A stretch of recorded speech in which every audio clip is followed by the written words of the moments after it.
અંકલેશ્વરમાં કોમી એકતા અને ભાઈચારાના પ્રતીક્ષામાં હજરત હલીમશા દાતાર બંધારણની દરગાહ ખાતે સંદલ શરીફની શાન શૌકત સાથે ઉજવણી કરવામાં આવી હતી। આ પવિત્ર પ્રસંગે દરગાહ શરીફના વર્તમાન શહજાદા નસીન સૈયદ મંસૂરી અલી નાસિર અલી ઇનામદારની ખાસ ઉપસ્થિતિમાં સંદલ શરીફની તમામ ધાર્મિક વિધિઓ વિધિવત રીતે સંપન્ન કરવામાં આવી હતી। ઉપસ્થિત તમામ સાદાતે ઇકરામે અકીદમંદોની દુઆઓ અને આશીર્વાદ પાઠવ્યા હતા। પરંપરાગત રીતે શહેરના વિવિધ મુસ્લિમ વિસ્તારમાંથી નિર્ધારિત માર્ગો પર સંદલ શરીફનું ભવ્ય જુલુસ કાઢવામાં આવ્યું હતું।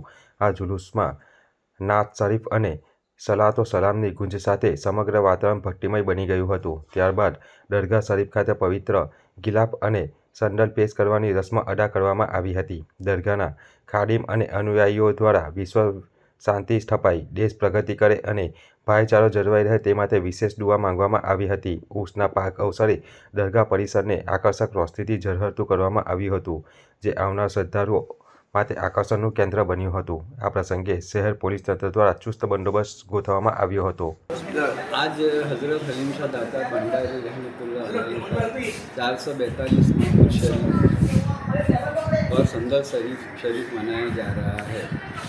इस मुबारक मौके पर मैं अंकलेश्वर के बाशिंदगान को मेरी दिली मुबारकबाद पेश करता हूँ और हम सब के लिए खुशहाली और नेक अमली की दुआ करता हूँ और हिंदुस्तान में अंकलेश्वर में चैन अमन बरकरार रहे और इसी तरह पूरे हिंदुस्तान और पूरे आलम में आलम में चैन अमन बरकरार रहे, ऐसी मेरी ख्वाहिश है और मेरी दुआ है। आमीन।